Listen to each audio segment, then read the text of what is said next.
네, 한강 다리를 걷다 보면 옆을 쌩하고 지나가는 자전거 때문에 놀란 적도 있으실 겁니다. 보행로 전용 다리에선 자전거는 끌고 가야 하지만 잘 지켜지지 않는 거죠. 자전거 라이더들도 할 말은 있다는데요. 최다함 기자가 자전거 주행이 금지된 한강 다리 17곳의 실태를 현장 카메라에 담았습니다.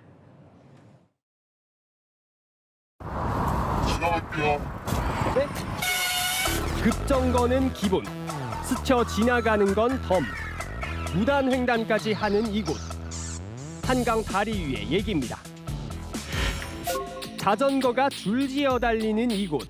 자전거 도로가 아니라 인도입니다. 보행자는 난간 쪽으로 바짝 붙거나 멈춰서야 합니다. 보행로에서는 자전거 끌고 가야 합니다. 타고 가면 범칙금 3만 원 내야 하지만 아랑곳 않습니다. 주말 낮 다리 끝에서 끝까지 걸어갔는데 자전거 43대를 마주쳤습니다. 이유는 단순합니다. 뭐 당연한 거지, 빨리 가려고 그러지. 자전거를 타고 가니까 타야 된다는 그 심리가 강한 것 같아요. 그래가지고 죽더라도 위험한 건 본인들도 알긴 하는데. 그렇다면 평일 오후 퇴근 시간은 어떨까요?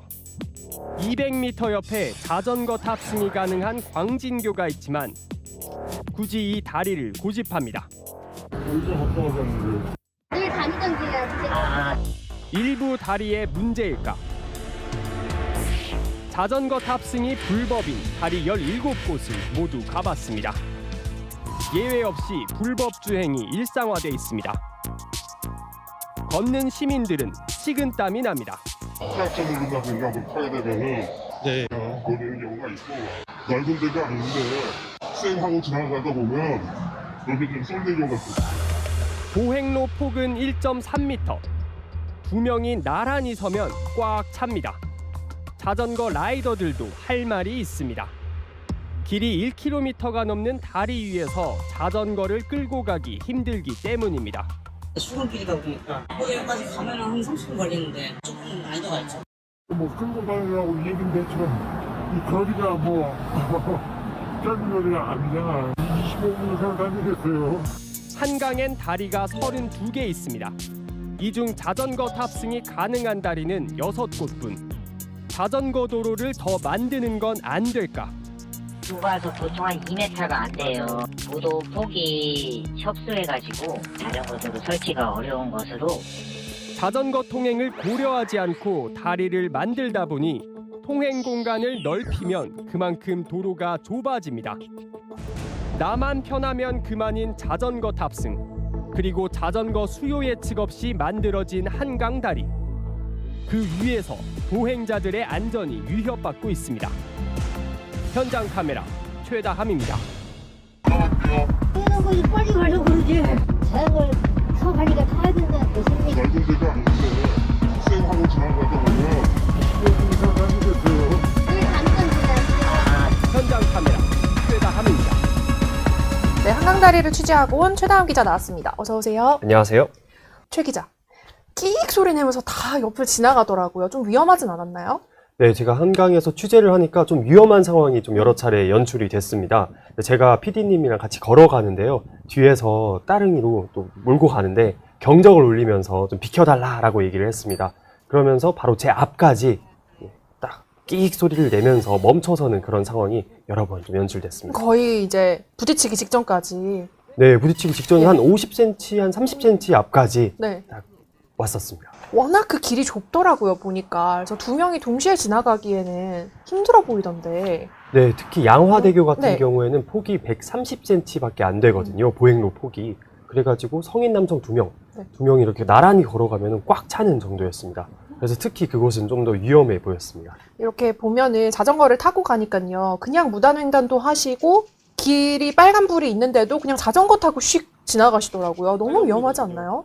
네, 특히 무단횡단을 한 4차례 정도 목격할 수가 있었는데요. 네. 이제 다리에서 고속도로로 진입하는 길에 1차선 도로가 있잖아요. 그 길에 횡단보도가 있는데 횡단보도가 빨간불일 때 그냥 슝 하고 지나가서 저도 좀 많이 당황스러웠습니다. 다리 위에서까지 자전거 무단횡단이 있을 줄은 또 몰랐습니다. 혹시 자전거를 내려서 걸어가는 분을 본 적은 있나요? 네, 자전거 내려서 걸어가는 분을 본 적이 있는데 거의 대부분이 자전거를 탑승한 채 주행했습니다.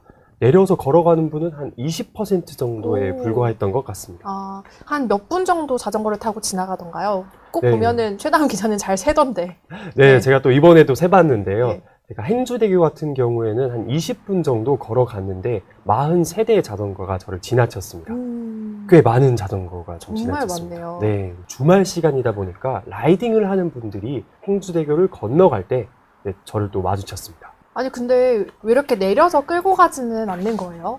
네, 그래서 제가 궁금해서 물어봤더니 일단 가장 큰 이유는 빠르게 가기 위해서입니다. 자전거를 가지고 가면은 자전거를 몰고 가면은 한 5분밖에 안 걸리는데 걸어서 가면은 한 15분, 20분 걸리다 보니까 좀 빠르게 타려고 또 자전거를 탑승을 한 건데 걸어가면 의미가 없지 않냐 이렇게 저한테 반문하기도 했습니다. 거리가 너무 길어서 걷기에는 시간이 좀 오래 걸리거든요. 많이. 걸으면 한 10분 가까이 걸리는데 네. 빨리 들어가야 되기 때문에요. 배달하시는 거예요? 네. 아, 근데 여기 다 적혀 이거 안 되는 건 알고 계시지 않았어요? 네, 알고 있어요. 조심하세요. 여기 위험해서. 양쪽으로 지금 도로가 있는 거죠? 인도밖에 없는 건가요? 네, 한강에 다리가 32개가 있는데요. 네. 그 중에 17개 다리가 보행로밖에 없습니다. 그리고 나머지 6개 다리 같은 경우에는 보행로와 자전거 도로가 모두 갖춰져 있어가지고 오. 그 6개 다리에서는 자전거를 탑승하고 주행을 하는 게 합법입니다. 그리고 또 17개, 그리고 6개 또 나머지 다리가 있을 거 아니에요. 그 다리 같은 경우에는 아예 이제 사람이 출입을 할 수가 없습니다. 보행로가 없는 그런 다리입니다. 아, 그냥 차만 다니는 네, 다리인 차만 다니는 거죠? 다리입니다. 사실 저는 솔직히 말하면은 한강에는 워낙 자전거를 잘 탈 수 있게 됐다고 생각하니까 다 자전거 도로가 있는 줄 알았어요. 그래서 이게 불법이라는 사실도 사실 인지를 못하고 있었는데요. 그러면은 좀 자전거를 탈 수 있는 도로로 돌아가기에는 너무 먼가요? 이분들이? 네, 한강에 다리가 32개 있는데 6개밖에 이제 자전거를 타고 주행을 하는 다리가 밖에 없다 보니까 좀 멀리 돌아가야 되는 그런 경향이 있습니다. 그래서 또 자전거를 탑승하는 사람 입장에서는 또 빠르게 가려고 또 사람이 없는 그 틈을 타가지고 자전거를 타고 또 주행을 하는 경향이 있었습니다.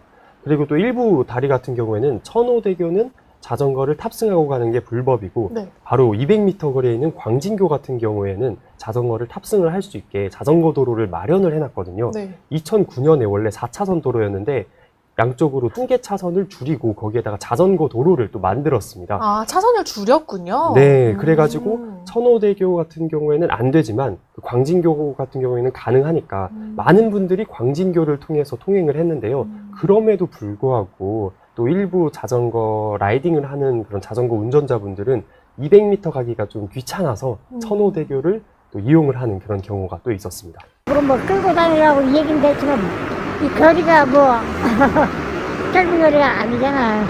뭐 다들 타고 다니는 거지. 근데 그 다리 입구에 보면은 여기는 자전거 통행이 안 됩니다라고 다 써 있지 않아요? 네, 맞습니다. 자전거 그 다리 입구뿐만 아니라 중간이나 또 이제 말미 같은 경우에도 공지가 또 붙여져 있었습니다. 자전거를 탑승을 하면 안 된다, 탑승 금지다. 그래서 끌고 가주세요. 이런 표지판이 계속 볼 수가 있습니다. 그럼 이분들이 아예 모르고 아, 여기는 되는가 보다 이러면서 가는 게 아니라 인지는 좀 할 수 있는 상황이긴 하네요. 네, 자전거를 타고 가다 보면은 앞에 표지판이 붙여져 있다 보니까 자전거 운전자 시선에서 잘 보이게 붙여져 있거든요. 그래가지고 대부분 분들은 이제 이곳이 자전거 통행 금지인 것을 잘 알고 있었습니다. 좀 여쭤봤으니까 뭐라고 하시던가요? 알고 있는데도 어쩔 수 없다 이런 반응인가요? 네, 대부분 알고 있는데도 어쩔 수 없다. 사람이 오면은 조금 피하려고 노력을 하고 있다. 이런 반응이었습니다.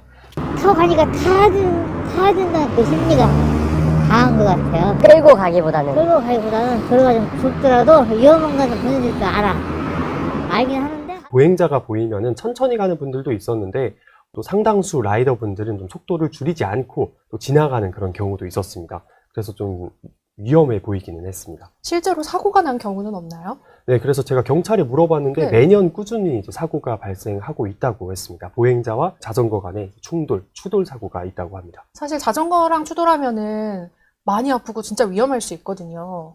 네, 맞습니다. 자전거랑 추돌하면은 당연히 이제 피해를 보는 건 또 보행자고, 보행자가 더 다치다 보니까 또 보행자 입장에서는 자전거가 좀 두려운 그런 상황이었습니다.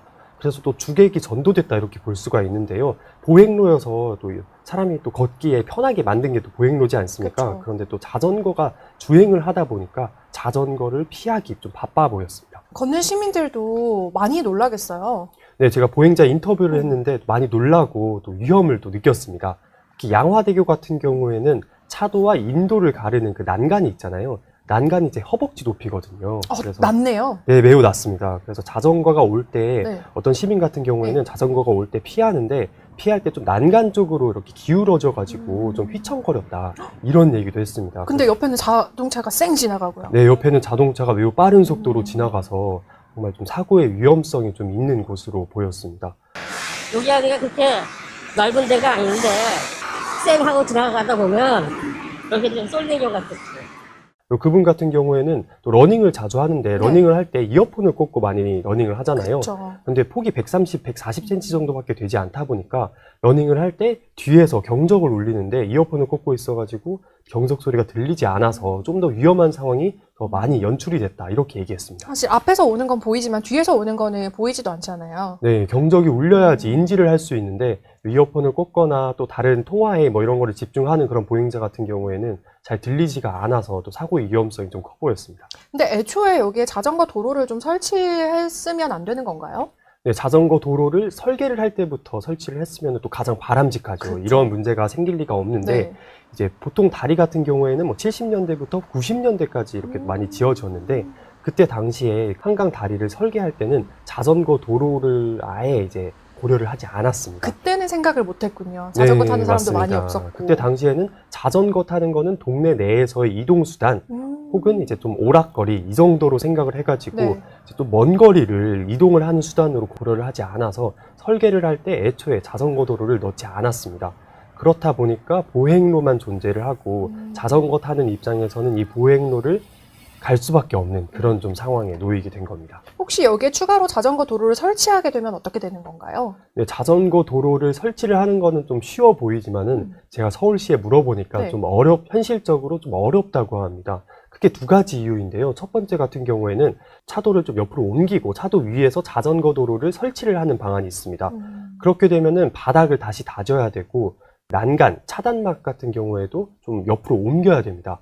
그렇게 되면 또 안전에 위험이 있다고 하는데요. 다리가 균형이 맞춰져야 하는데 이런 공사 작업을 하게 되면은 균형이 무너져가지고 좀 안전에 우려가 된다고 합니다. 그래요? 그냥 난간만 세우면 되는 게 아닌가 보죠? 네, 맞습니다. 좀 공사가 좀 필요하다고 합니다. 네. 그리고 두 번째 이유 같은 경우에는 지금에 있는 보행로를 자전거 겸용도로로 만들 수도 있잖아요. 네. 그런데 이 자전거 겸용도로로 만들기 위해서는 1.5m 이상의 그런 공간을 확보해야 됩니다. 폭이 1.5m 이상이어야 된다는 거죠. 규정이요. 네, 맞습니다. 그래야 좀 둘 다 안전하게 갈 수 있는 폭이 최소한은 1.5m가 확보가 되어야 둘 다 다닐 수 있다. 네, 정확합니다. 그런데 이제 대부분의 그런 보행로 같은 경우에는 1.5m의 그 보행로 폭을 확보를 하지 못한 경우가 또 있기 때문에 그런 경우에는 보행자와 자전거가 충돌을 할 가능성이 있어서 겸용도로로도 지정을 하기가 어렵다. 이렇게 얘기했습니다. 그래서 저도 답답해가지고 네. 서울시에 또 물어봤는데 네. 그러면은 대책이 뭐냐, 대안이 뭐냐라고 물어봤더니 현존하는 다리에 그 자전거 도로를 신설하는 건 매우 어렵고 새로 다리를 건설할 때 거기에 자전거 도로도 그 계획에 포함시키는 게 가장 합당하지 않나 이렇게 얘기했습니다. 근데 다리를 뭐 매년 하나씩 더 세울 수도 없고요. 사실상 뚜렷한 해결책은 없는 셈이네요. 네, 맞습니다. 뚜렷한 해결책이 없어서 네. 제가 보기에는 지금 가장 바람직한 거는 이 사람이 많거나 또 보행로가 좁은 그런 곳 같은 경우에는 자전거 운전자분들이 좀 솔선수범해가지고 좀 법을 지켰으면 좀 좋겠다 이런 생각을 했습니다. 사실 빨리 가는 것보다는 안전한 게 제일 우선이니까요. 네, 맞습니다. 안 지키면 범칙금도 있는 거죠. 네, 안 지키면 범칙금 3만 원을 부과를 하게 되는데요. 이제 경찰이 단속을 해야 되는데 네. 현재 경찰이 단속은 거의 하지 않습니다. 제가 단속 주체가 경찰이다 보니까 네. 서울시에서도 경찰한테 한번 물어보라고 해서 경찰한테 물어봤는데요. 지금 현재 단속 계획을 세운 게 없고 또 앞으로 이런 취재가 또 들어왔고 또 봄철에는 또 자전거 이용자가 또 많아질 추세이기 때문에 단속을 검토를 해보겠다 이런 대답을 내놨습니다. 경찰 입장에서는 서울에 다리가 이렇게 많고 경찰 그렇죠. 인력이 또 한정이 되어 있다 네. 보니까 이거를 일일이 단속을 하기에는 좀 어렵다. 이렇게 또 현실을 얘기를 해왔습니다. 사실상 라이더분들이 잘 지켜주기를 바라는 수밖에 없는 상황이긴 한데요. 네, 맞습니다. 최다음 기자 봤을 때는 어떻습니까? 좀 라이더분들이 아니면은 우리가 이런 과태료를 낸다라는 표지판을 더 많이 세우던가 이분들이 뭔가 본인들이 위험할 수 있다라는 걸 좀 경각심을 일깨우는 그런 방법이 좀 없을까요? 네, 확실히 좀 홍보가 더 필요해 보입니다. 네. 라이더분들이 이게 위험하다는 거를 인식을 하고 있고 이게 불법이라는 걸 인식은 하고 있지만 주위의 시선이 이게 뭐 자전거 타는 거 정도는 뭐 괜찮지 않나 이런 시선이 좀 있다 보니까 네. 좀 이런 시선을 바꾸기 위해서 언론 보도도 보다 좀 적극적으로 하고 서울시에서도 좀 대대적으로 홍보를 해서 이런 문화를 좀 바꿀 필요가 있어 보입니다. 네, 알겠습니다. 오늘 최다원 기자 나와주셨습니다. 감사합니다. 감사합니다. 네, 카카오톡 채널A 제보에 연락 주시면 저희 현장 카메라 팀이 출동하겠습니다.